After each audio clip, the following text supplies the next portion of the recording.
نحمدہ ونصلی علی رسولہ الکریم اما بعد فاعوذ باللہ من الشیطان الرجیم بسم اللہ الرحمن الرحیم رب اشرح لی صدری ویسر لی امری واحلل عقدۃ من لسانی یفقہ قولی واجعل لی وزیرا من اہلی ربی زدنی علما ربی یسر ولا تعسر وتمم بالخیر آمین۔ آج انشاءاللہ تعالی باذن اللہ ہم قرآن ڈیلی کے سلسلے میں سورۃ البقرہ کی اگلی آیت مبارکہ آیت نمبر 260 کا آسان ترجمہ اور تفسیر دیکھیں گے۔ بسم اللہ الرحمن الرحیم وَإِذْ قَالَ إِبْرَاهِيمُ رَبِّ أَرِنِي كَيْفَ تُحْيِي الْمَوْتَى، اور جب کہا ابراہیم علیہ السلام نے ربی اے میرے رب مجھے دکھا کیف تحیی تو کیسے زندہ کرتا ہے الموتا مردہ کو۔ ٹھیک ہے، قولا اس نے کہا، اللہ تعالیٰ نے فرمایا اولم تؤمن کیا تمہیں یقین نہیں۔ کچھ ترجمے آپ کے سامنے رکھتی ہوں۔ اور جب ابراہیم علیہ السلام نے کہا اے میرے رب مجھے دکھا کہ تو مردوں کو کیسے زندہ کرے گا، اللہ تعالیٰ نے فرمایا اور کیا تو یقین نہیں رکھتا۔ اور یاد کرو وہ واقعہ بھی جب ابراہیم علیہ السلام نے عرض کیا میرے رب مجھے دکھا دے کہ تو مردوں کو کس طرح زندہ فرماتا ہے، ارشاد ہوا کیا تم یقین نہیں رکھتے۔ قولا اس نے کہا، ابراہیم علیہ السلام نے فرمایا بلا کیوں نہیں، وَلَٰكِن لِّيَطْمَئِنَّ قَلْبِي بلکہ تاکہ میرا دل مطمئن ہو جائے۔ قولا اس نے کہا، اللہ تعالیٰ نے فرمایا فَخُذْ بس پکڑ لو أَرْبَعَةً مِّنَ الطَّيْرِ چار پرندے فَصُرْهُنَّ إِلَيْكَ پھر ان کو ہلا لو اپنے ساتھ۔ اچھا،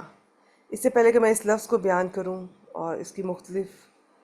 میں وضاحتیں آپ کے سامنے رکھوں، سب سے پہلے تو یہ اس آیت مبارکہ کے بارے میں یہ شیئر کرنا چاہوں گی کہ اس واقعے اور اوپر کے واقعے کے جو پیچھے گزرے ہیں لوگوں نے بہت عجیب عجیب ان کے مفہوم بیان کیے ہیں، لیکن انبیاء علیہ السلام کے ساتھ، انبیاء علیہم السلام کے ساتھ اللہ کا جو معاملہ ہے اسے اگر اچھی طرح سمجھ لیا جائے تو کسی قسم کی آپ کو کنفیوژن نہیں رہے گی۔ عام اہل ایمان کو اس زندگی میں جو خدمت انجام دینی ہے اس کے لیے صرف ایمان بالغیب یعنی کہ بس بغیر دیکھے ماننا کافی ہے، لیکن انبیاء کو جو خدمت اللہ نے ان کے سپرد کی تھی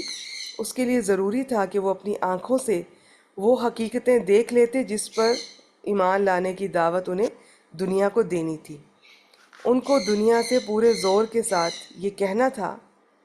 کہ تم لوگ تو صرف ایک قیاس کرتے ہو مگر ہم آنکھوں دیکھی بات کہہ رہے ہیں، تمہارے پاس تو گمان ہے اور ہمارے پاس تو علم ہے، تم نہیں دیکھ سکتے اور ہم بینا ہیں۔ اس لیے انبیاء کے سامنے فرشتے آئے ہیں، ان کو آسمان و زمین کے نظام حکومت کا مشاہدہ کروایا گیا، ان کو جنت اور دوزخ آنکھوں سے دکھائی گئی اور بعد الموت کا ان کے سامنے مظاہرہ کر کے دکھایا گیا۔ تو ایمان بالغیب کی منزل سے یہ حضرات منصب نبوت پر معمور ہونے سے پہلے گزر چکے ہوتے ہیں، نبی ہونے کے بعد ان کو ایمان بالشہادہ کی نعمت دی جاتی ہے اور یہ نعمت انہی کے ساتھ مخصوص ہے۔ تو اب ہم آگے چلتے ہیں،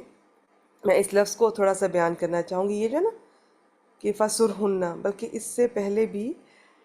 میں نے کافی ایکسپلین اس کا یہ حصہ کر دیا ہے۔ اب یہاں پر ہم دیکھتے ہیں کہ ابراہیم علیہ السلام اللہ کے پیغمبر تھے، اللہ تعالیٰ کے فرشتے اور احکام ان کے پاس آتے رہتے تھے، ان کو مردوں کے جی اٹھنے میں کوئی شک نہ تھا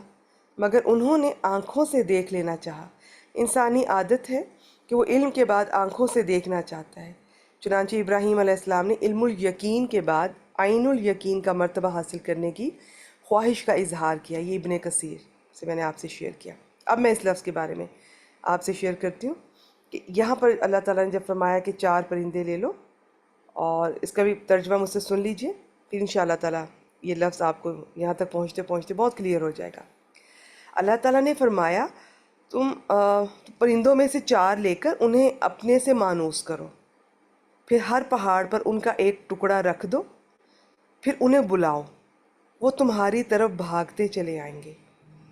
اور جان لو کہ یقیناً اللہ تعالیٰ سب پر غالب کمال حکمت والا ہے۔ ابھی میں نے پوری آیت مبارکہ بیان تو نہیں کی، لیکن میں نے آپ سے شیئر اس لیے کر دی کہ آپ سمجھ سکیں۔ اب یہ جو نا کہ 4 پرندے لے لو، پھر ان کو اپنی طرف مائل کرو، مانوس کرو، یہ جو لفظ ہے نا یہ بیچ میں فَسُرْهُنَّ، اس کا یہ قرآن مجید میں کچھ الفاظ ایسے ہوتے ہیں کہ ان کے معنی بڑے متضاد ہوتے ہیں، ٹھیک ہے، دونوں طرح کے ٹھیک ہوتے ہیں، وہ کانٹیکس میں دیکھنا ہوتا ہے کہ اس کانٹیکس میں کیا بات ہو رہی ہے۔ اب اس کا ایک معنی ہے کہ ان کو ہلا لو خود سے، یعنی کہ خود سے مانوس کر لو،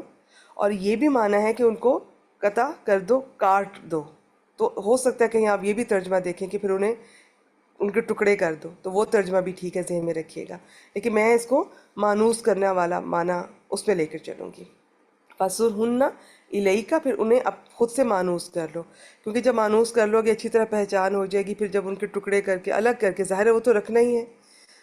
انہیں پہاڑوں پر، تو اس میں یہ ہے کہ پھر جب بلاؤ گے اور اللہ کے اذن سے وہ زندہ ہو کر آ جائیں گے تو یہ پہچان ہو جائے گی ان کو کہ ہاں یہ وہی تھے۔ اچھا جی آگے چلتے ہیں جی۔ ثم اجعل على كل جبل منهن جزءا، پھر رکھ دو ہر پہاڑ پر ان میں سے ٹکڑے۔ اس کا بھی ترجمہ میں بتاتی ہوں تو اس کا آپ کلیئر ہوگا۔ پھر ہر پہاڑ پر ان کا ایک ٹکڑا رکھ دو، پھر ہر پہاڑ پر ان کا ایک ٹکڑا رکھ دو۔ ثم ادعوہن، پھر انہیں بلاؤ، یأتینک سعیا، وہ دوڑتے ہوئے تمہارے پاس آئیں گے۔ وَاعْلَمْ أَنَّ اللَّهَ عَزِيزٌ حَكِيمٌ، اور جان لو کہ اللہ غالب حکمت والا ہے، اس میں کوئی شک نہیں ہے۔ تو یہ کچھ میں نے اس لفظ کے بارے میں جو فَسُرْهُنَّ، مختلف رائے بھی آپ سے شیئر کی، اور یہ ہمارا رجحان ترجمہ کے وقت کس طرف ہے وہ بھی آپ سے شیئر کر دیا۔ تو یہ ہے کہ اس کا یہی ترجمہ ہے مانوس کرنے کا، ہم اسی کو لے کر چلیں گے۔ باقی یہ ہے کہ ان 4 جانوروں کے بارے میں علماء تفسیر کا بہت اختلاف ہے، بعض نے کہا مرغ، بعض نے کہا مور، بعض نے کہا کوا، کسی نے کبوتر بتائے ہیں، بعض نے دوسرے نام بھی ذکر کیے، اور پھر 4 پہاڑوں پر ان کو الگ الگ رکھنے اور ان کے درمیان کھڑے ہو کر ہر ایک کا نام لے کر پکارنے کی کیفیت بھی مختلف، بہت اختلاف ہے۔ مگر اس میں حافظ ابن کثیر رحمہ اللہ لکھتے ہیں کہ جانوروں کی یہ اس قسم کی آپ ایگزیکٹ ان کو فکس کرنا یہ بے فائدہ ہے۔ اس کی کچھ اہمیت اگر ہوتی تو قرآن مجید اس بارے میں خاموش نہ رہتا۔ باقی بھی اس کے بارے میں بہت سی تفصیلات ہیں۔ ایک تفسیر میں یہ بھی ہے کہ ابراہیم علیہ السلام نے 4 پرندوں کے سر، دھڑ، ٹانگیں اور ان کے پر علیحدہ علیحدہ کیے، پھر ایک پہاڑ پر 4 کے سر، دوسرے پہاڑ پر 4 کے دھڑ، تیسرے پہاڑ پر 4 کی ٹانگیں اور چوتھے پہاڑ پر 4 کے پر رکھ دیے۔ اس طرح انہیں مختلف اجزاء میں تقسیم کیا، پھر جب انہیں پکارا تو ان کے اجزاء آپس میں جمع ہو کر جس طرح وہ پہلے اپنی پچھلی حالت میں تھے زندہ ہو کر ابراہیم علیہ السلام کے پاس واپس لوٹ آئے۔ تو اب یہ ایگزیکٹ کیا تفصیل ہے وہ ہمیں ضرورت نہیں ہے، میں نے آیت مبارکہ کی تفصیل بیان کرنے سے پہلے آپ کو بتا دیا کہ یہ پیغمبر ان کو جو مشاہدہ کروایا جا رہا ہے، ان کا مشاہدہ، ان سے جو اتنا بڑا کام لیا جانا ہوتا ہے، تو اس کے متعلق یہ ان کے مشاہدات ہوتے ہیں، اور ان کو پتہ تھا، ان کو یقین بھی تھا۔ صرف یہ یہاں پہ خود وہ کہہ رہے ہیں کہ میں بس چاہتا ہوں کہ میرے دل کو اطمینان ہو جائے، اور باقی اتنی تفصیل میں جانا کہ وہ پرندہ کون سا تھا، پہاڑوں پر کس طرح رکھا، کیسے کاٹا، کیسے رکھا، کیسے بلایا، کیا پوزیشن تھی، ان چیزوں میں نہ اپنا وقت ضائع کریں۔ چلیے مجھ سے اس کا ایک ترجمہ سن لیجئے اور اس کے مفہوم اور بس مطلب کی طرف توجہ دیجئے، اور وہ واقعہ بھی یاد کریں جب ابراہیم علیہ السلام نے عرض کیا میرے رب مجھے دکھا دے کہ تو مردوں کو کس طرح زندہ فرماتا ہے۔ ارشاد ہوا کیا تم یقین نہیں رکھتے؟ اس نے عرض کیا کیوں نہیں، یقین رکھتا ہوں، لیکن چاہتا ہوں کہ میرے دل کو بھی خوب سکون نصیب ہو جائے۔ ارشاد فرمایا سو تم 4 پرندے پکڑ لو، پھر انہیں اپنی طرف مانوس کر لو، پھر انہیں ذبح کر کے ان کا ایک ایک ٹکڑا ایک ایک پہاڑ پر رکھ دو، پھر انہیں بلاؤ، وہ تمہارے پاس دوڑتے ہوئے آ جائیں گے، اور جان لو کہ یقیناً اللہ بڑا غالب، بڑی حکمت والا ہے۔